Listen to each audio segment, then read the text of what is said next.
वैदेशिक मंत्रालय को समालोचना करिसेंती पश्चिमबंग मुख्यमंत्री ममता बनर्जी। बांग्लादेश शरणार्थी को पश्चिमबंग में आश्रय मिलवा नहीं ममता मंतव्य को वैदेशिक मंत्रालय विरोध करथिला आ जहा उपरे पालटा जवाब रखिथिले ममता। खाली सेतिक नुहे, ममता एकथा मध्य कहिसेंती कि से फेडरल गठन को बहु भल से जानती। एथि सहित ममता कहिसेंती मते शिक्षा न देई व्यवस्थारु निजे किछि सिखंतु। खाली एतिक नुहे, ममता आहुरी मध्य कहिसेंती से 7 थर सांसद एवं 2 थर केंद्र मंत्री रही सारिछंती। बांग्लादेश रे चलिथिबा हिंसा मध्यरे निकटरे मुख्यमंत्री ममता बनर्जी मिलित जातिसंघर संकल्प अनुसार बांग्लादेशी शरणार्थी को आश्रय देबा पई घोषणा करथिले। कोलकाता रे एक कार्यक्रम रे जोगदेई से कहिथिले जदि बांग्लादेश हिंसा रे प्रभावित होई केही बेंगल कबाट बाडांती तेबे आमे निश्चय सेवानको आश्रय देबु। एही मंतव्य परे बांग्लादेश वैदेशिक मंत्रालय असंतोष व्यक्त करितला।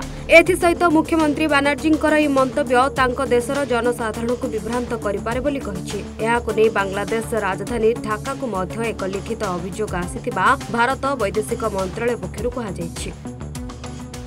কিন্তু আপনাদের পরিষ্কারভাবে বলছি, আপনারা বাজেটে আমাদের বঞ্চনা করেছেন, আপনারা বাংলার সমস্ত উন্নয়নের প্রজেক্ট বন্ধ করে দিয়েছেন, আপনারা বিরোধী দলের কোন রাজ্যকে কোনো সুযোগ দেন না এবং আপনারা আমাদের 3 বছর ধরে 100 দিনের কাজ বন্ধ, প্রধানমন্ত্রী আবাস যোজনা বন্ধ, রুরাল রোড যোজনা বন্ধ, সমস্ত কিছু বন্ধ করে রেখেছেন।